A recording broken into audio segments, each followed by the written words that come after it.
Hello everyone, I'm Sohrab from AreaSeries, and today I want to show you how you can fill between two line series in WPF C# using OXY plot. I have a plot view here, and in behind code I have an array, a jagged array. The first row is X value, the second row is Y value, and the third one is standard deviation value. The third row is standard deviation.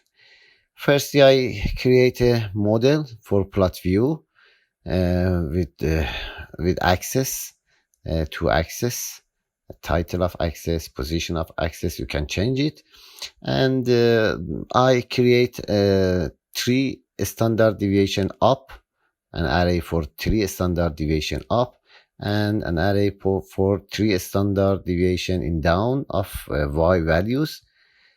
And now I should to create three line series using this method.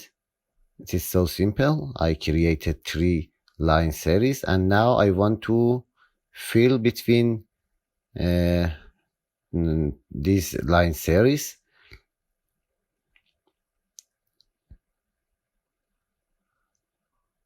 I want to fill between Y value and up, also between down value and Y value. I created a class here. This is a class you can add to your project. Is inherit from annotations or XY plot annotations. You can add this class to your project and use it. It is so simple. I create two annotations. I add two annotation to model with this method.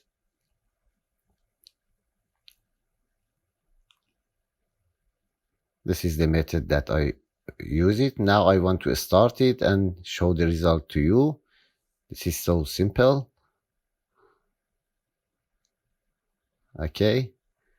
We have three line series, model, three standard deviation up, and three standard deviation down of the basic model. And I fill between these two line series with green color and between these two with orange color. Okay. I will put the link of codes in the description of the video. Thank you for watching this video. Please like the video and subscribe the channel. Bye.